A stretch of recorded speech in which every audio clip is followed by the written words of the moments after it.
What's up, everybody? Welcome to Take No Offense. A couple of old friends who grew up together in Pennsylvania. Now we live on opposite sides of the country. This is our chance to get together to share our thoughts on politics, sports, movies, and TV. I'm Eric Messersmith in the Los Angeles area. Brian Johnson is in suburban Washington, D.C. How are you, my friend? I'm doing awesome. We listened to some feedback and we both got new microphones. So hopefully, if you're listening this week, liking and subscribing on a podcast, whatever you're doing, you hear us better. So, Well, you got a new moves were microphone. made. Wait, No, that's this is that's the my same one old. you had? It's the Well, you same look one. so Yeah. different. This background is confusing me. If people are watching on YouTube, our loyal listeners will notice I'm in a different background. I'm trying out a new background in my kitchen, as you can see by the fridge. And you have this new microphone that like change. It's literally as we speak, it's changing colors. It's very impressive. I think it's what the kids are doing.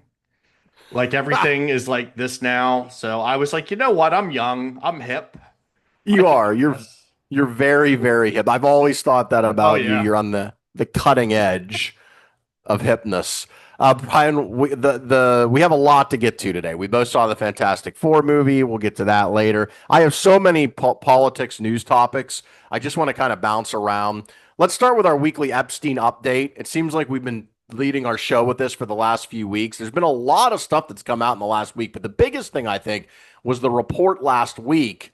I think after we recorded, that said that Trump was told by Pam Bondi, the attorney general, a few months ago that he was mentioned in the Epstein files.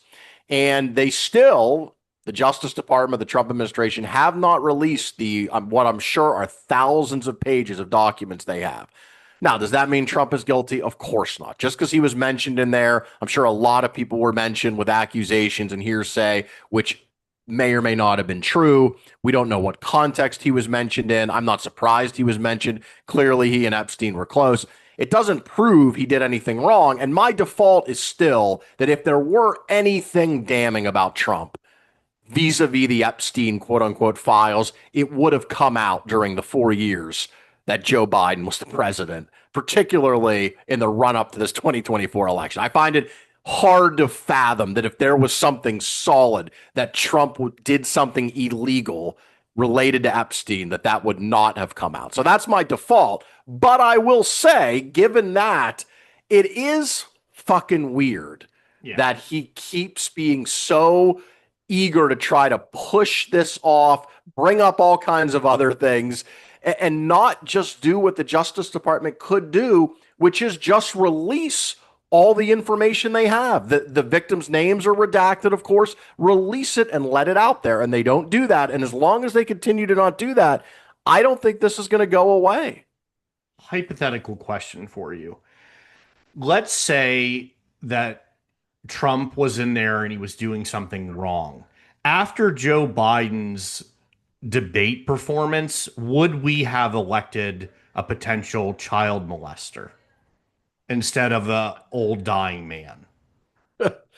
Joe Biden. Well, yeah, you're saying if Biden had stayed in the No, if race after Biden the was debate. like, I'm going to stay in the race, and by the way, my opponent's a kid toucher, and he like released some documents, I think Trump still might have won, is what I'm trying to say. People really didn't like paying higher prices for things. They did not. That is an interesting scenario. No, And you I do don't think think he is either. Dude, come on. I'm kind of joking with the question, but I agree with you. If there was something there, that would have been like prime material to go right. with. The most recent news I saw, not to immediately transition, was they're trying to get Ghislaine Maxwell or Giselian or whatever her name is to testify. And she's I like, believe yeah, it's Ghislaine. Ghislaine. All right. Ghislaine is like Ghislaine Bennis is like, I will be happy to testify if my sentence is commuted and I have full immunity. And I'm like, you know what? Good for you, man. Like Well, with the that's way the this other thing. political pressure is coming together, she might as well go for it. That's the other thing that happened last week is for 2 days she was interviewed Oh yeah. near the jail where she's serving a 20-year sentence by the number two ranking official in the Justice Department, the Deputy Attorney General, who, by the way, was Donald Trump's lawyer a minute ago, like during for the Yeah. Stormy Daniels trial. So now look, and Trump, as he's pointed out the other day, he could pardon her. She clearly wants a pardon.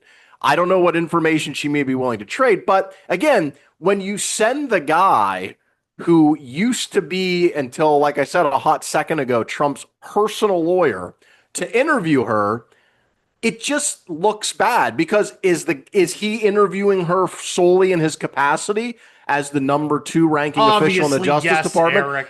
Of Or course he is. is he partially wink wink like, hey, is there anything here on Donald we should know about before? So that's again, I'm not saying there is, but it just looks fucking bad. My guess, if I had to guess, my guess is there's something in there that is not criminal, that is not illegal against with Trump, but is embarrassing. He got That's my peed on guess. in Russia. So, like, That I mean, was he's now not capable of embarrassment. that was Steele dossier, Brian. Russian disinformation, which actually that was the Steele dossier. No, Like I know. there's a lot of things about Trump where he has said things and made himself into a victim where he isn't a victim. Many Yeah. instances, but in that regard, he was a victim. It's hard. Steele It's dossier just was hard to dirty keep porn. track at this point. Did It you is. like the title of the episode that I put on Um, there? The longest episode of To Catch a Predator. Like, this has been going on It forever. really is. I Well, don't see an end in sight. I And mean, look, it's got a people lot have of steam. It does, and it's not going to go away, I think, until they release something. Maybe they don't until they give people something. I think people pointed this out. Like, you had Jeffrey Epstein and Ghislaine Maxwell working together to secure these girls and young women to be molested, right? And trafficked. And yet, this operation, which lasted allegedly for decades, Yeah. not a single other individual Right. has ever been charged with any criminal activity. Well, that's why I think she has a good case. That's hard to believe. You would think she No, knows it's something. impossible Which, to believe. again, another thing that's weird I heard this week is she didn't cooperate apparently with the prosecutors Well, why would prior you? to her trial. Huh? Yeah, I heard that. Go ahead. Sorry. Maybe that's because she thought she had a good case and she'd be acquitted. Obviously, if she did think that, she terribly miscalculated. But that seems crazy to me. Like, how does she not have dirt on other people that she could give up to help lessen her sentence? And maybe that's what she's doing now. Maybe she's realized late that she needs to do that. It just, the whole thing, there's just so much weird shit about this. I think that's the main takeaway, is there's just a lot of unanswered questions, a lot of weird things, and it's not going away. I'm also interested why she decided to stay in the US. Like, that writing had to be on the wall. She has access to a lot of money, or she did. I mean, her family was very, very wealthy. Anyway, I'm just adding on to the questions, the things that don't make sense. Like, I don't know. There's a ton of places you could go. You mean if prior- you're potentially facing criminal charges and you just decide you're done with America and you want to get out? right, and you're a person of reason, well, not even reasonable means, of like extravagant means. Yeah, that's true because she wasn't charged until well after he was. So there Correct. was a little gap there. Yeah. All right, Brian, this is a big trade deal week. The deadline's supposed to be Friday, this coming Friday, August 1st, for these new aggressive tariffs to go into effect. There was a deal with the European Union, which looks like it's going to be a 15% tariff. There's a deal apparently with Japan, although we don't know a lot of the details. Some other deals may or may not happen. They may or may not extend the deadline with China. So we're not at the end game yet, but we are, we now have some reasonable expectation. I saw this the other day. The effective tariff rate prior to this week, so not counting the European Union deal, not counting anything that's going to go into effect this week, was 17% last month. That's higher than it has been in America since the 1930s. We are generating, as you would expect, a massive amount of revenue from tariffs, over 100 billion this year. That's a huge increase. It's still a drop in the bucket compared to our national debt and deficit, but it is a substantial amount of money. And so far, prices, the inflation report last month showed a slight tick up. It looks like we're starting to see some increase. There's some anecdotal evidence of certain things like shoes and apparel. Walmart has some prices raised, but we really haven't seen dramatic price increases yet. And I think it's interesting that we are this far into it and we're still not sure exactly what it's going to be, what the rates are going to be, and how it's all going to settle out. But my default remains that once this is established and once these rates are set, at what's going to be a very high level. It's going to be higher than 17% of fat for, for everything coming into America when it's all said and done. That money, yes, the tariff revenue is great. The tariff revenue is paid by us, either the companies or the people, if they pass the costs along to people who buy the products, or Oh, both. stop. Of course they will. It's it right. Well, they I have am. some of them haven't yet. There is some evidence that some of these businesses, in order to stay competitive, have had let it eat into their profit a little bit, but that's not going to last forever. No, It's my going to be God, no. passed on. Prices are going to rise, and it's not gonna work out well. And the worst thing about it is it's regressive, meaning wealthy people, the tariff isn't that big of a deal to them, just like most other taxes. It is a big deal to people who spend all their income or most of their income every 2 weeks and live paycheck to paycheck. And you put it on top of the big, beautiful bill, which did have tax benefits for everybody, including working class people, but disproportionately the benefits skewed toward the wealthier people. And so you have that, and then you have this added revenue now, which is coming into the treasury, that's coming again from ultimately American citizens who pay the tariff. So I don't think we're going to end up in a good place with this at all. And I really don't think once this is in effect for a while, I think it's really going to start to bite. And I think it's one of the reasons Trump's approval rating is now underwater on the economy, even though the unemployment rate is low, the stock market has All rebounded, time high. all time high.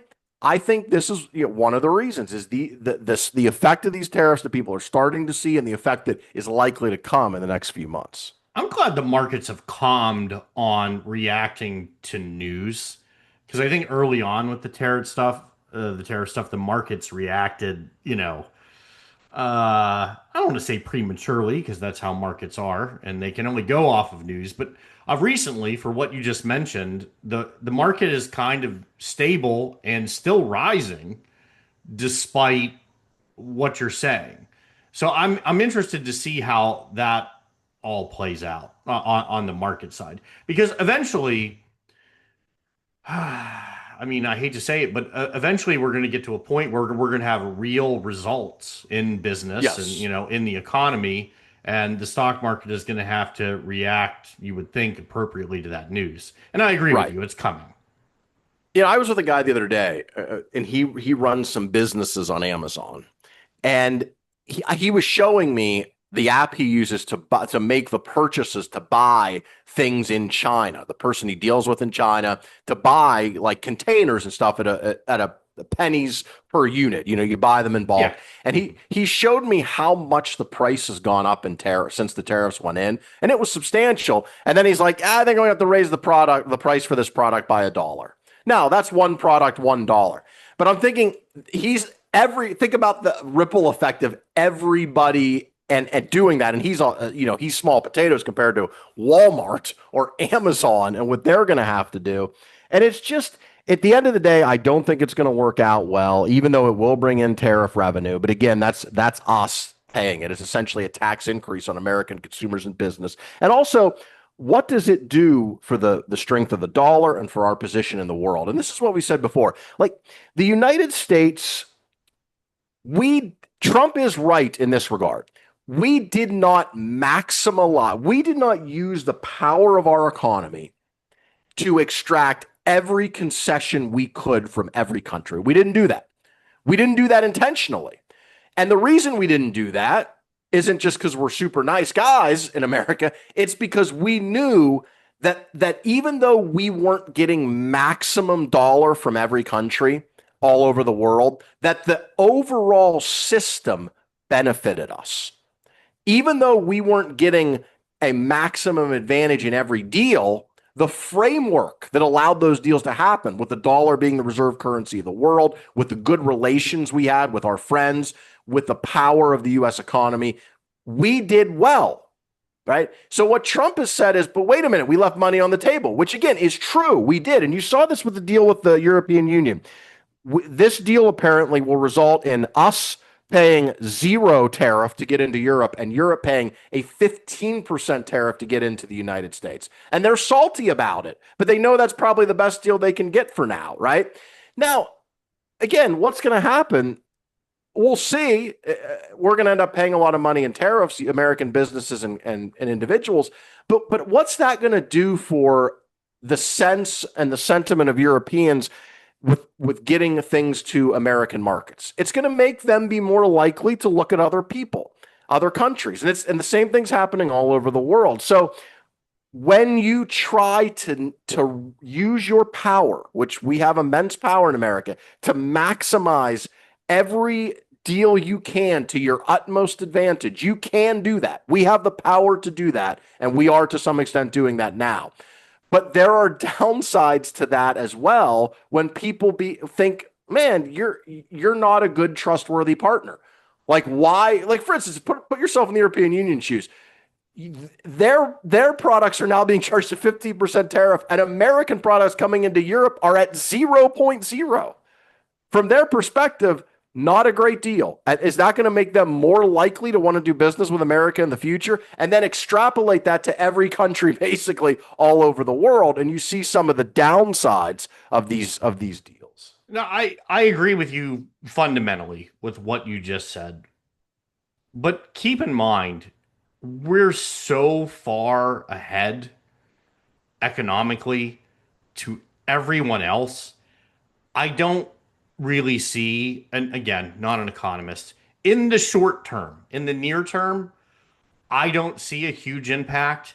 And I do think a lot of these things will be undone in 3 years for a variety of reasons. If there's a Democratic administration, you're saying.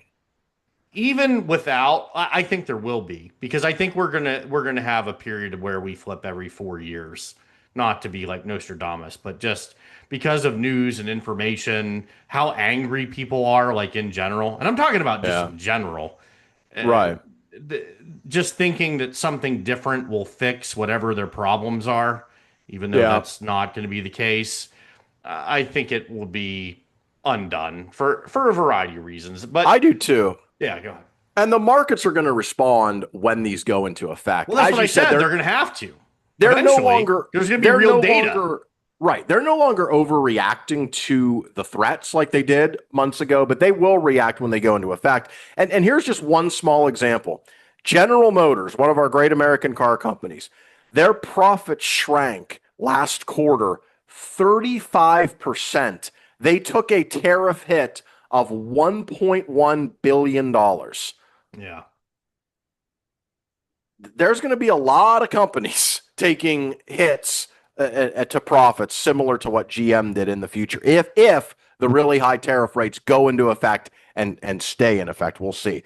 I did think there was another story this week I wanted to talk about in terms of a Trump change of tone related to Gaza. I thought it was interesting yesterday when he was in Scotland. He essentially contradicted Bibi Netanyahu, who said there's no starvation in Gaza, and essentially said, yeah, there is starvation. And wow. Britain today, it's almost like Twitter doesn't exist. Like what are you talking? Or Twitter, X, whatever you want to call it. Like there's cameras all over the place, man. Like why are we just blatantly lying about things that we can just see? Well, Netanyahu, man, man. Yeah, he has put Israel in a terrible position to the point where now the UK has said if they don't have a ceasefire in another month, they're going to recognize a Palestinian state. The French already said they're going to do that. Of course, we're not going to do that right now in the US. There will never be a UN resolution on that, though, because we have the veto. So well, that's true. We have the veto. It would have to, and by the way, a lot of that is obviously just because France and England say there's a Palestinian state doesn't make it so. Right. The only way it will ever happen is if there's a negotiated deal between the Israelis and the Palestinians, which looks right now to be so far in the future, you can't even imagine it. But look, the situation in Gaza has gotten terribly bad. We see the pictures everywhere. And it's not just the internet. I mean, the Israeli military, the New York Times reported, said they have no solid proof that Hamas is routinely stealing UN aid. That was the big claim Israel's making. They're like, well, yeah, maybe the aid's not getting to people, but it's not us, it's Hamas. And the New York Times is saying that's not so. The IDF said yesterday, there is no starvation in the Gaza Strip. This is a false campaign promoted by Hamas. Meanwhile, a 5-month-old baby died in her mother's arms yesterday in a Gaza hospital from starvation. Like, independent media is backing this up. This isn't just the health ministry in Gaza, which I admit and I fully concede you can't always take at face value. I think we're at a critical point in this war, and I understand Hamas has started this, and I understand they're awful to negotiate with, and it's very hard to pin them down on anything. But at a certain point, finally, it looks like Israel is relenting and letting in some aid and doing some humanitarian pauses. But man, the way that is like the one thing that will lose you all of your support is when people see the images like we've seen in the last few weeks of starving children. I mean, that even the most pro-Israel person looks at that and says, we're going too far now. And I think we have hit that moment of critical mass for Israel. Is it wrong that my hero on this is Bernie Sanders? I feel like, you know how Hamas hides in hospitals behind human shields? I'm going to Yes. hide behind Bernie Sanders because, like, I'm just going to go, I agree with that guy. And you can't call him anti Semitic because he's a Jew. Yes. Yeah, I don't know. I think Bernie Sanders has been great on this. I don't know if it's made a huge difference. Obviously, it has not. And as is well documented on the show, dude, I'm very pro-Israel, but Yes. As am I. at the same time, maybe we've gone a little too far here.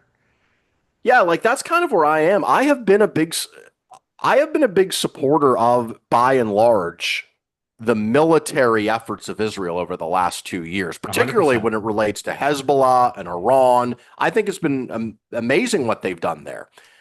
When it comes to Gaza specifically, I think at times they've gone too far, and in particular, the blockade earlier this year when they essentially didn't allow food in for several months, which helped set us up in the situation we're in right now.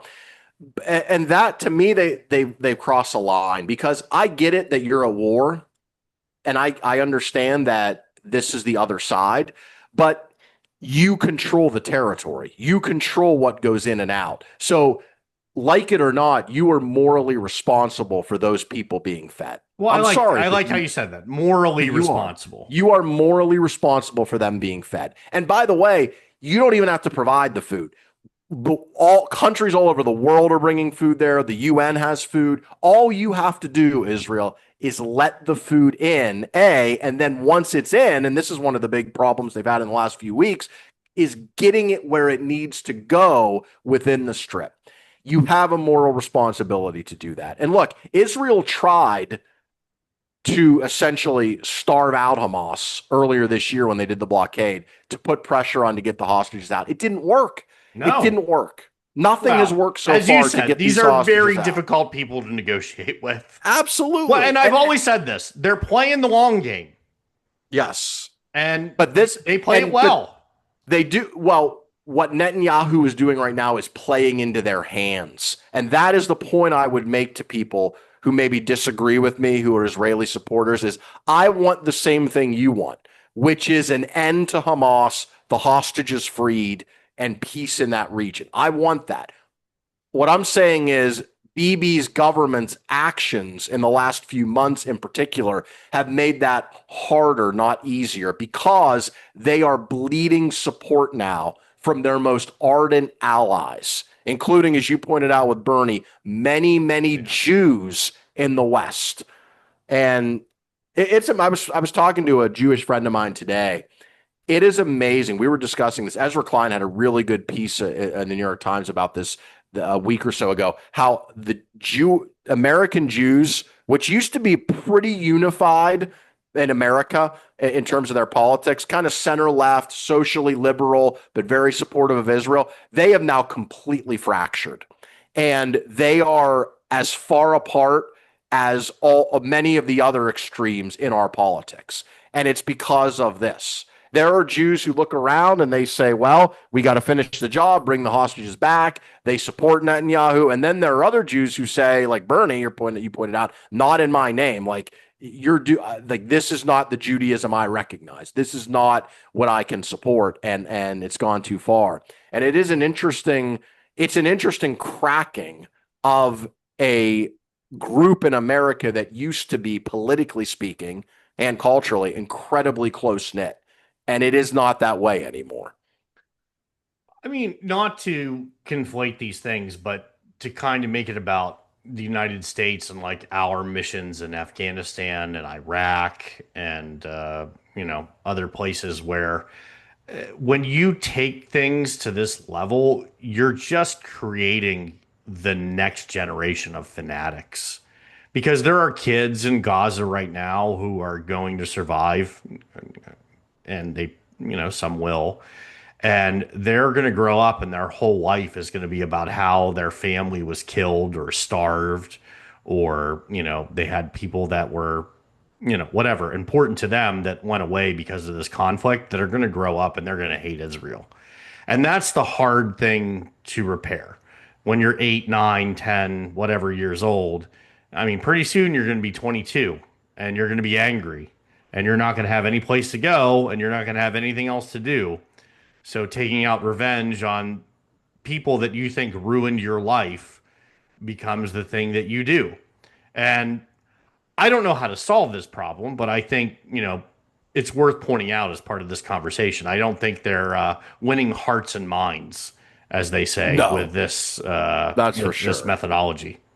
They're losing a tremendous amount of credibility, not just with the people in Gaza and the people that already maybe don't were predisposed to not like them, but again, with their allies and people who want the Jewish state to be successful and support the Jewish state.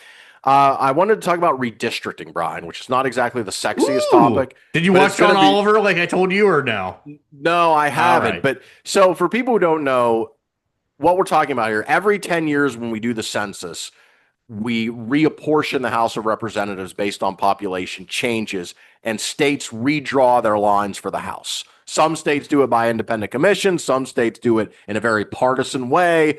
It's called gerrymandering, where they do the weird, funny lines where to make it so that more Republicans or more Democrats are likely to win in a certain state. So it's usually done once and then not done again until you get to the next census, which would be 2030.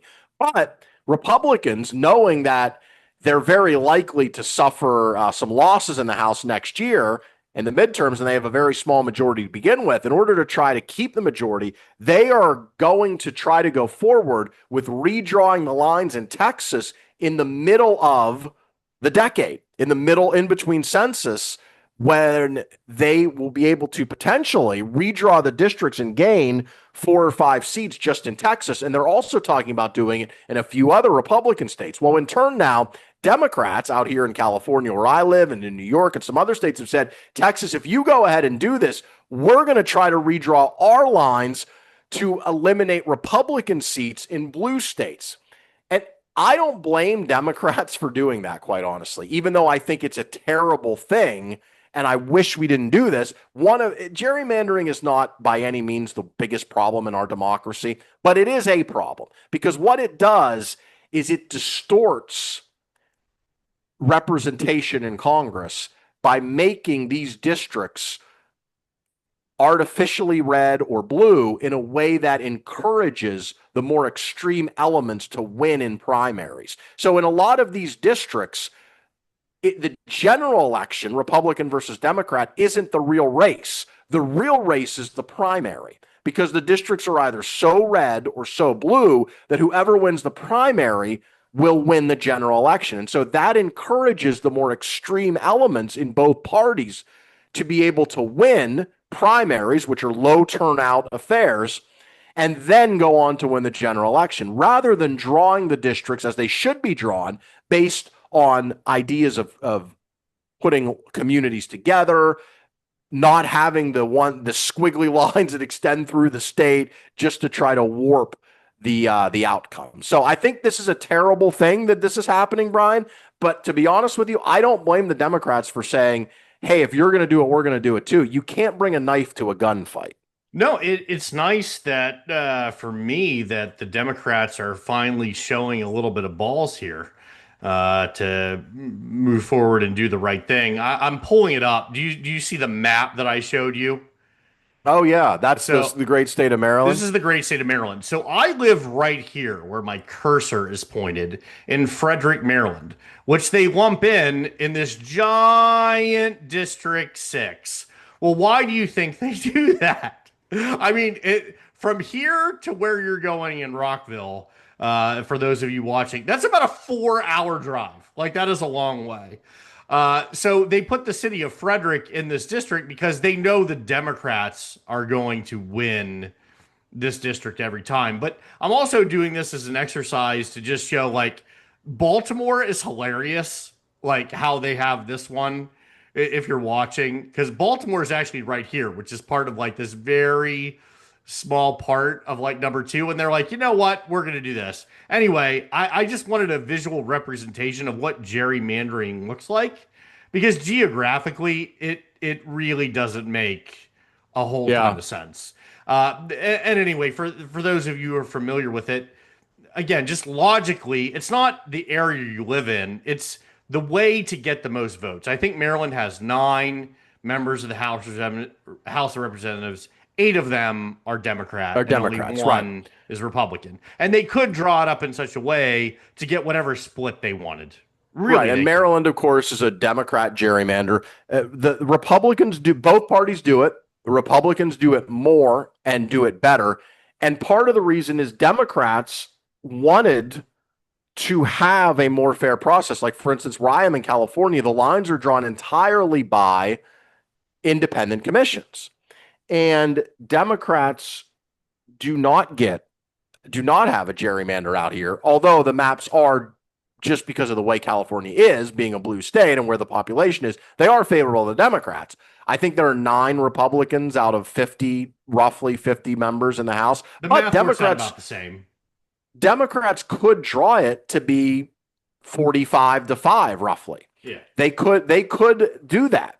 Now, the problem is, right, is in a lot of these blue states, they have passed laws or even in their state constitution made it so that independent commissions would draw maps. So they are starting this fight at a disadvantage where they will have to, in some cases, if they're going to go through with this, put things on the ballot and try to do this very quickly to get it ready for next year, where Republicans never really even, in red states, they never really even made a play to independent commissions. They were just like, fuck it, we're trying them how we want. Because they're Republicans. And as I told you before, they win because that's what they do. They play to win. So I agree with you. I am glad Democrats are now standing up. Gavin Newsom has been leading the charge out here in California and others saying, no, if you're going to play this way, we're going to play this way too. We don't want to do it, but that's the game now. And you got to fight fire with fire. Just so in my lifetime, the amount of times the Democrats have like shown balls to like get stuff done and win is so low. You know, where Republicans, say what you will. I feel like they're here to win, and I respect it. I do. Yeah. I wanted to talk about Sydney Sweeney, Brian, one of your favorite topics. Oh, yeah. So Sydney Sweeney is in a commercial for American Eagle jeans, which you've probably seen. I've seen it. So I'm sure you have. I'm sure you've seen it in slow motion, paused, freeze framed. Well, I think you said it to me is why I saw it, but sure. So, and then in the commercial, if you haven't seen it, they use a play on the word gene where she says, I have great genes, and clearly implying not just the genes she's wearing, but her genetic makeup, which I think is an accurate statement. Solid. Yeah. So it's kind of like a play on words. It's kind of a little hokey and meant to be tongue in cheek if you watch it. She's smiling when she says it. And it's been a campaign that's generated a lot of excitement. Well, now there's backlash, Brian. Oh, the backlash to the backlash. The backlash has come because people are saying, I've seen articles about this. Many are people saying, I've seen people post videos about this where users are accusing American Eagle of promoting eugenics, white supremacy, and propaganda because Sydney Sweeney is Caucasian with blue eyes. And so her saying, I have great genes, in these people's minds means that other races do not have great genes. I never once thought about that in this ad, but it just goes to show you when you have the woke that's mindset, your white privilege, Eric. That's my white privilege. When you have the woke mindset, you see race in everything, right?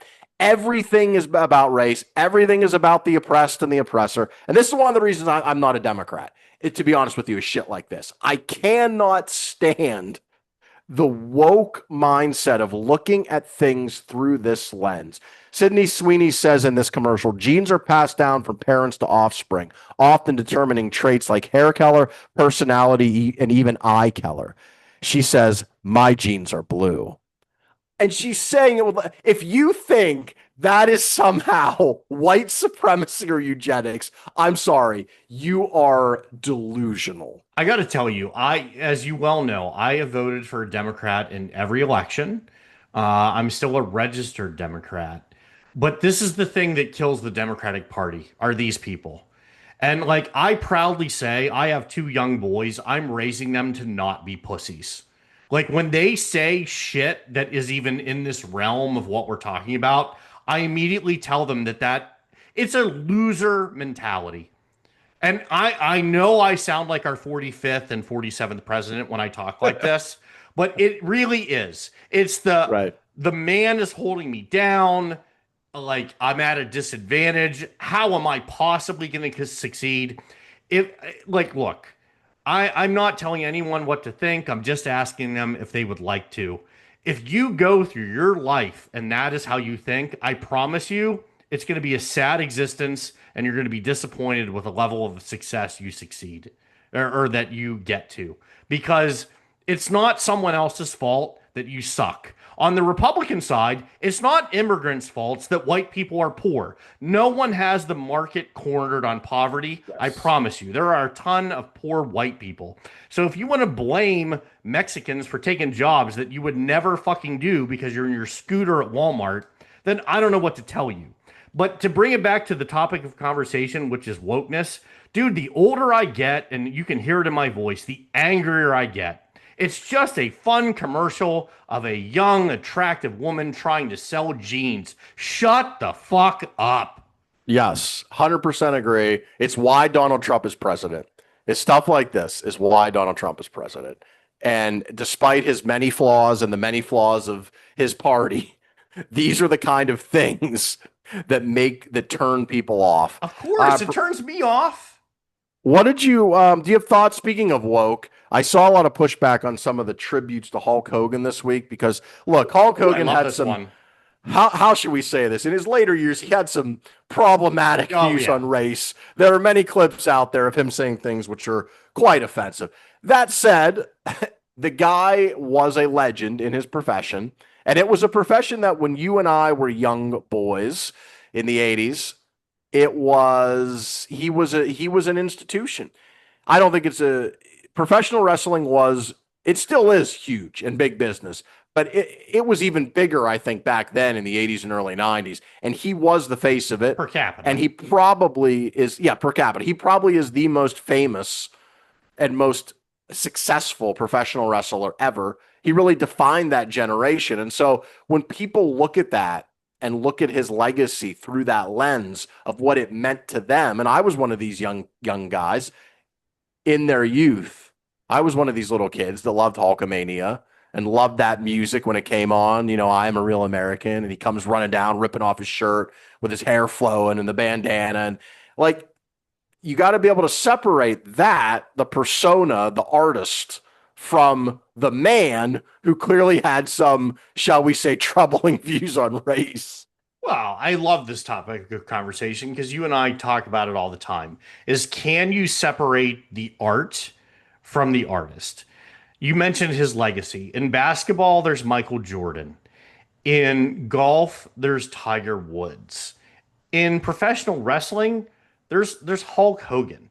And there are a lot of wrestlers who are in the industry now that owe their paychecks to Hulk Hogan. Because you can say that he is as significant as Vince McMahon. You could also make a significant argument that he's even more important than Vince McMahon was because he actually performed the task of wrestling. I'd also like to point out he wasn't the greatest wrestler, he was the best showman.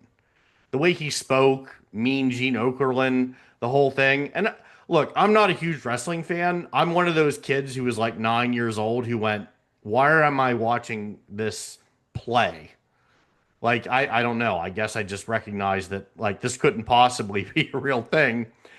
but I appreciated the art of it. I liked what they did. I was entertained by it.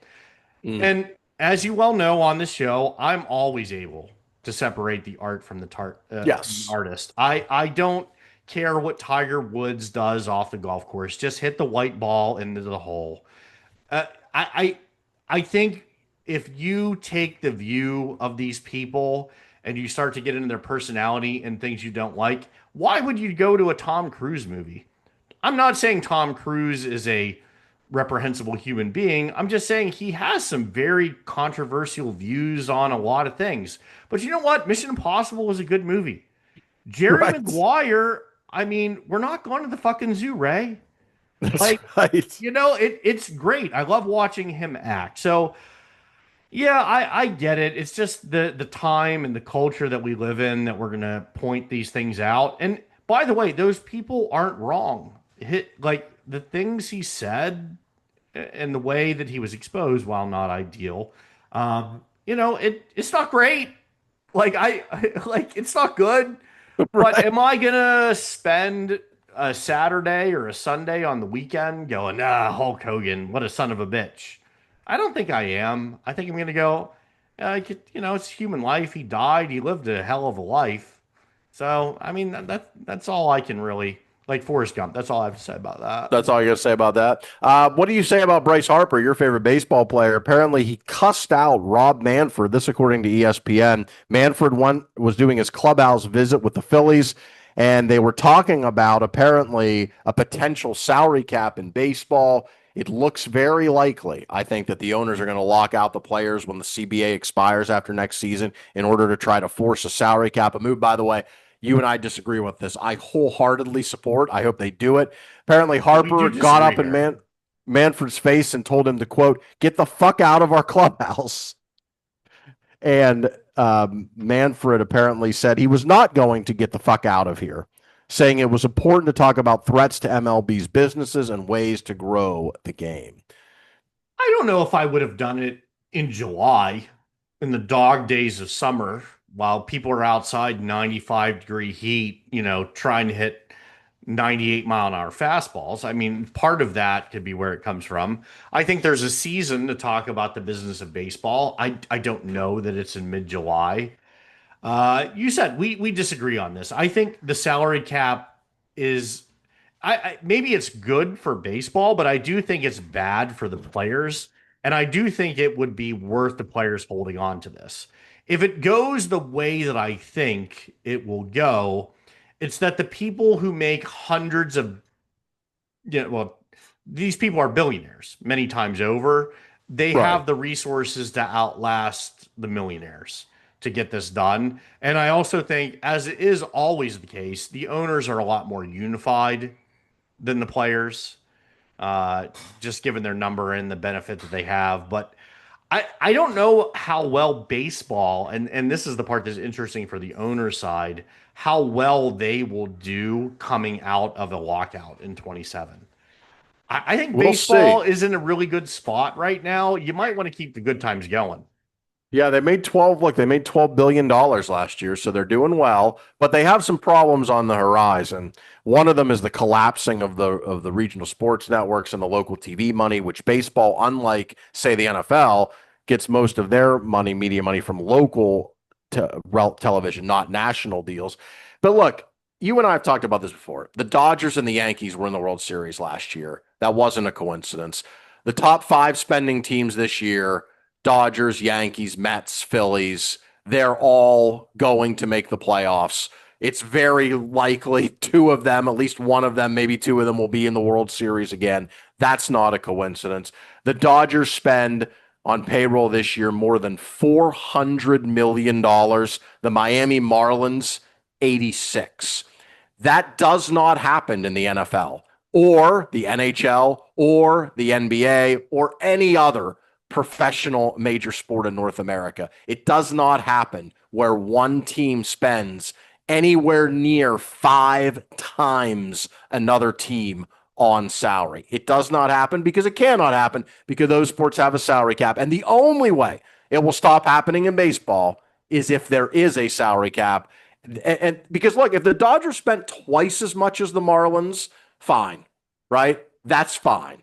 Five times is crazy. And it's not just the Dodgers and Marlins. It's all the teams that spend like the Dodgers, and then on the other extreme, all the teams that spend like the Marlins. And I know people say just have the owners open up their wallet, they get revenue sharing. That's never going to happen. No. It's clear because it's not happening now, and they're getting revenue sharing now. It will not happen until you have a floor to ceiling salary cap. It's the only way to fix it. And it's a long-term threat to baseball because the rich teams haven't always been smart.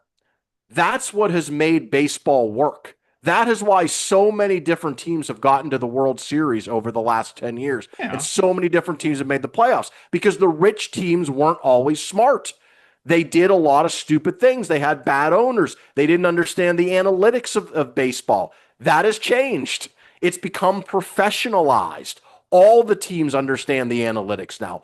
All of them have the same data they look at. And so the big money teams now are as smart by and large as some of the teams like the old, Billy Bean A's that we used to mythologize. So those advantages by and large aren't there anymore. And now it's just about largely, I have the resources you don't.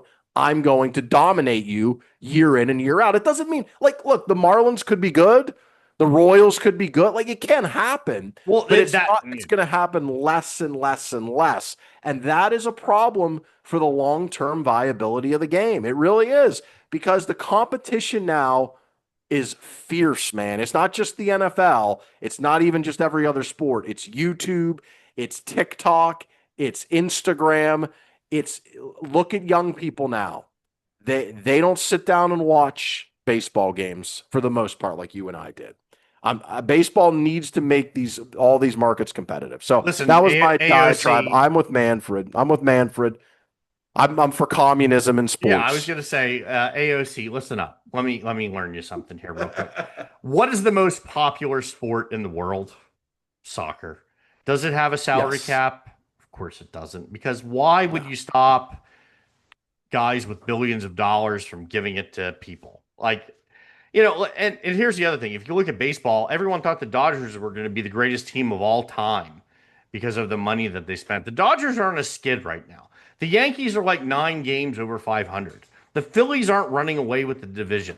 The Mets are fine. Are all of those teams good? Yes. Will they probably be there in the end? Yes. But also, the Detroit Tigers are a great story this year. They're not spending, even though they could. The Detroit Tigers aren't spending all the money in the world. The Tampa Bay Rays have been consistently competitive almost since their inception because of the things that you talked about.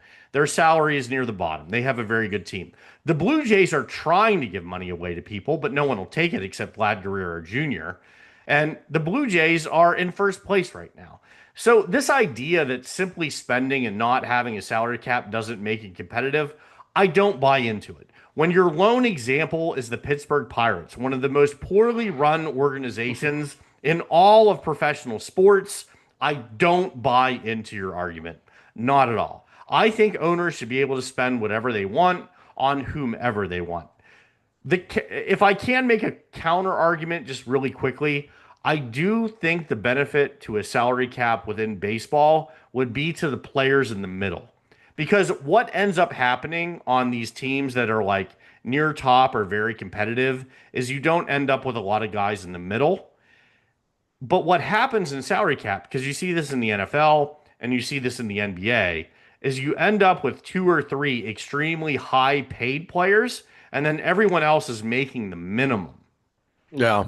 Baseball still does maintain some middle of the road salaries because they don't have a cap. I just think that it's gotten to the point where the money is so big that the gap is so large now, way larger than it used to be. And again, what I'm saying is, generally speaking, the professionalism across the sport and the analytics have negated some of the advantages that some of these franchises had. I think you have to acknowledge that if you get to a point, and I think we're at the beginning of it now, where every single year the vast majority of the teams in the top 10 in payroll make the playoffs, Yeah. and the vast majority of teams in the bottom 10 don't. And that happens year after year after year. And I think we're into that phase now, that is a problem for the sport, for its long-term, competitiveness. It's not that baseball is going to go away. It's just you're only as strong as some of your smaller markets and your weaker markets if they continue to be bad year after year after year. If it were just the Pirates, I'd be with you, right? You could chalk that up to bad management. Yeah, it's But really bad management. Terrible. it's the haves and the have-nots right now.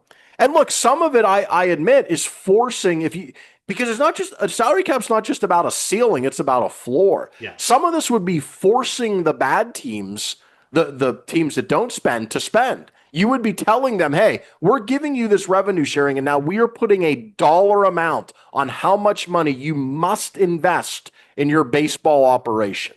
So it's not just punishing the good teams or the wealthy teams. It's now forcing the teams like the Pirates and the Marlins, like, okay, now you have to put the resources in to your franchise in a way that maybe you didn't before. You can no longer use the excuse of, oh, well, we don't have the resources. How can we possibly compete? Now we have a more level playing field. That excuse is out the window. I think it would lead to actually more accountability in some of those franchises like the Pirates that you're talking about. We could spend so much more time on this, man. But we have 11 minutes left, and we have to get the Fantastic Four. But you mentioned the Marlins very quickly. Yeah. I mean, the Marlins paid way too much for their team. They paid $1.2 billion for that team. They lose money year over year. Bruce Sherman, the owner of that team, is cutting a check at the end of every season to cover the losses because the Marlins simply don't have the revenue, even with revenue sharing, to cover it all. But owning the Miami Marlins is smart, like long term, because he'll probably sell it for twice what he bought it for in 10 years, because that's how professional sports work. So it's interesting. I mean, I don't think you and I are going to come together on this one. No, we will agree to disagree. I do think that I understand players' arguments about franchise valuations being so high, and that meaning that therefore there is a lot of money in the sport to go around. And I think on a large scale level, that is generally true. But I think what it hides is the fact that $1 billion or $2 billion or $3 billion valuation really matters to an owner in terms of the bottom line, when they sell the asset. Yeah, of course. And that's so, what as I was you driving mentioned, at. the Marlins could be worth $10 billion. But if every year their income is less than their right, it is. Then that isn't. I mean, yeah, it's nice. It's nice that you have that $5 billion asset on paper. But unless you are willing to pour in your own funds, then it doesn't really matter day in, day out. All right, Brian, Fantastic Four. You and I both saw this, the latest Marvel movie. You are Mr. Marvel, Mr. Comic Book, so I will let you begin the discussion of the Fantastic Four first steps. Can we just have a conversation about this here before I blow into a full review? Yes. My first comment is I really enjoyed it. Is it the best Marvel movie I've ever seen? No. Is it the best Fantastic Four movie they've made so far? Absolutely. I liked it, but that's not surprising. I'm more interested to hear genuinely like your review of this, because I don't think my review is going to be anything that is surprising. But I'm curious to know what you actually thought about the movie. I liked it. I did not love it. I would give it a 7 out of 10. That I will say, I had checked out of Marvel for a long time because I thought the quality dropped substantially after Endgame, to the point where I was really no longer interested, other than a few TV shows here or there that I thought were pretty good. So I had pretty much stopped consuming the content. And then I went to see Thunderbolts and I liked it. And now I like this movie. And so I'm back. And so that, to me, is the legacy of this period of Marvel, is they have done enough. Thunderbolts combined with this, they have righted the ship. And the reason that they've righted the ship, particularly with Fantastic Four, is because they executed some of the key elements of good movie making. They casted the movie well. The cast had great chemistry. I mean, it's obviously in a movie where you have 4 main characters and they drive the show, it's very important that those 4 characters connect, not just to you as the audience, but with each other. And I thought The leads here all were very solid, and I thought the way they interacted was good. I thought the look of the movie was really good. The retro 1960s futuristic like Jetsons type setup was a really good aesthetic for this movie. I also liked the way that they dropped us in 4 years after the fact. So this wasn't really an origin story. This was you're in it already. And oh, yeah, here's a little exposition in the form of a TV show telling you the origin of how it happened through using some flashbacks and clips. I thought that was really effective. I think it would have been less of a movie if they had kind of started on day one. So that really, I think, was a good decision. Now, the things I didn't love about it. The writing I thought was fine, but it didn't have some of the elements of some of, to me, the best kind of Marvel writing, which is the reliance on really good humor. Thunderbolts, I thought, nailed this. A lot of the Thor movies, I thought, nailed that. There was some of that in this movie, but to me, not enough. There wasn't enough comic relief. There wasn't enough of those kind of really light, funny moments. I also thought the big bad in this movie, what was his name? Galactus. It's Galactus. I had a villain problem in this movie. As you know, with these kind of movies, superhero movies, comic book movies, it's almost important you have great villains as it is you have great heroes. Because some of the most iconic characters are the villains. I mean, think about the Joker or Thanos or back before he had his unfortunate incidents, Kang the Conqueror, Jonathan Majors. Like they're the dynamic villain helps bring a movie to life. I really found Galactus lacking as a villain, and it was almost comical, the scene where he comes, spoiler alert, where he comes down to Earth and starts walking on Manhattan. Like I almost LOL'd intentionally. I'm like, and I was like, this is kind of like unintentionally funny. I thought it was just that he was not a great character. Didn't totally buy the Silver Surfer either, who was kind of the other bad in the movie. So to Jennifer me, Garner. Jennifer Garner, you had a villain problem in this movie that I thought was pretty striking. That said, again, overall, well executed, check the boxes they needed to check. And I think this movie helps get Marvel not back to where they were, but back to a point where the casual fan like me is now back invested in the upcoming Avengers movies. So in that regard, I think it's a success. Were you a Fantastic Four kid growing up? Did you like the show? No, no, Yeah, me neither. I knew almost nothing about the I Fantastic think Four, that's almost what's nothing. interesting about our generation because the Fantastic Four is really like the beginning of comics, like 60s, 70s, the television show from the 60s and 70s, which was in syndication when we were kids. But when we were kids in the 80s, it was, DC with Superman and Batman, Spider-Man. And the Fantastic Four was kind of from a previous generation to us. So I think the remarkable thing that they achieved in this movie, which the previous versions of this film, not this film, but of the Fantastic Four, weren't really able to do, was usher in like a new generation of fans. I think the way, and I did enjoy the comics, I think the way they played tribute to Jack Kirby was excellent.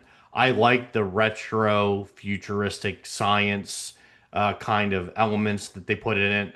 I agree with you. I like that they just threw you in. A lot of times in CBMs, which are comic book movies, I hate when they like reset the origin story because I just feel like we're at a time and a place where whether you're 9 years old, like my youngest son, or 47, like me, we get it. Like we everyone knows where Superman comes from.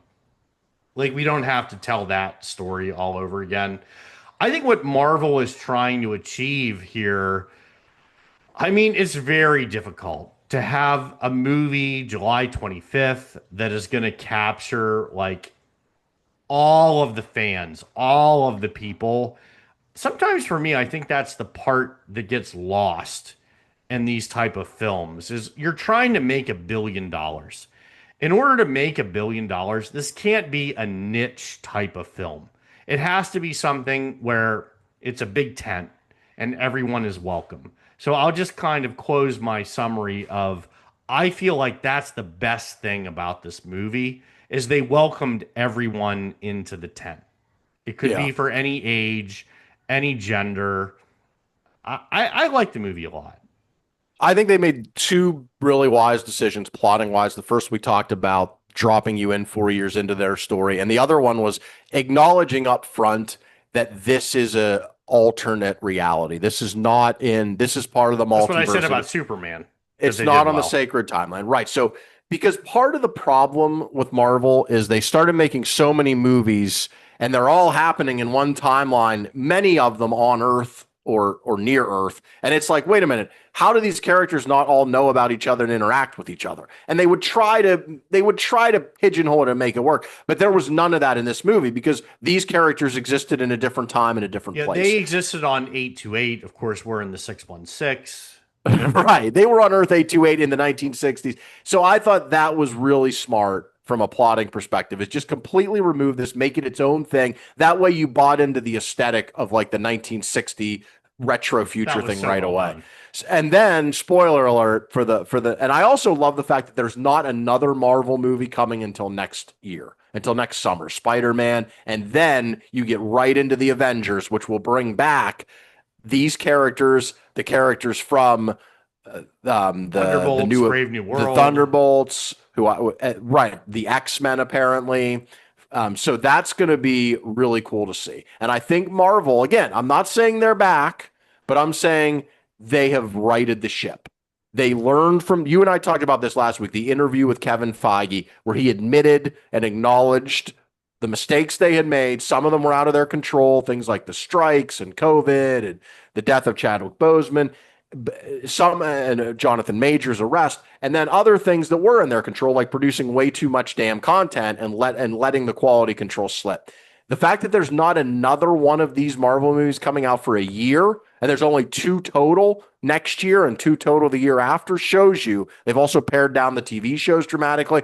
They are really starting to lock back in, I think. And this, they needed it. They really needed this movie to be good. A lot was riding on it, and it is. And so and as I said last week, I'm glad. Even though I'm not a huge Marvel guy, I want it to work. I want to enjoy these movies. I want to invest in them. I found myself last night after the movie reading a little bit about what's coming up in the Avengers movies. I haven't given a shit to do something like that in Marvel in a long time. So yeah, it's not a home run for them, but this is an extra base hit in my opinion for sure.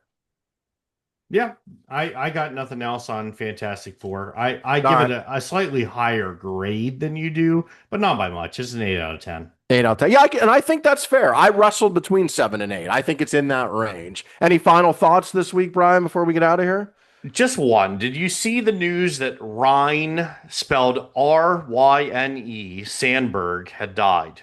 I did. Talk about someone from our youth. I mean, he was a legend when we were growing up for the Yeah, I Cubbies. didn't know Ryan. Is he the only Ryan that has ever existed? Because most people are Ryan. Like I'm Brian and there's Ryan. But I've never met another Ryan from anywhere ever. I always just pronounced it Ryan. No, it's Ryan. R It's Y Ryan. N E. I mean, he was so good. But for people who don't know, we're talking about the legendary Cubs second baseman Hall of Hall of Famer who Famer. died of cancer this week. Yeah, no, like I was just gonna say, I didn't know Ryan Sandberg. I never met him, unfortunately. But what I was gonna add on is that if you were a kid in the 1980s, you may have got WGN out of Chicago with the immortal Harry Carey, who was portrayed by Will Ferrell on Saturday Night Live. For those of you who are younger, and I just wanted to take a moment at the end of the show to say, like, for a person that I didn't know, I don't know much about him. God, I love watching that guy play baseball. I watched him play every day. The Cubs were on during the day in the summertime.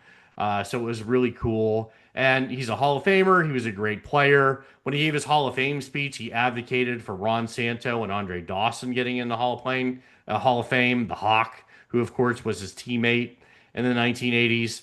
And so I just wanted to say, like, it's amazing how these people you have these relationships with that you don't know anything about or have never met, how you enjoyed watching them perform their art so much that, it's kind of sad. Like we had Hulk Hogan and Ozzy Osbourne and Ryan Sandberg and a lot of people that it just tells me, Eric, we're getting old, is what it We really are. says. And also cancer sucks. So, our thoughts with his family as well, because what a career he had.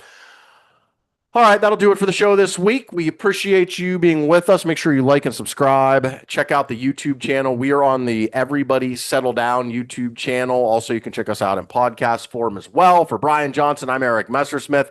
Thanks for being with us this week. We hope you enjoyed the show, but if not, please take no offense.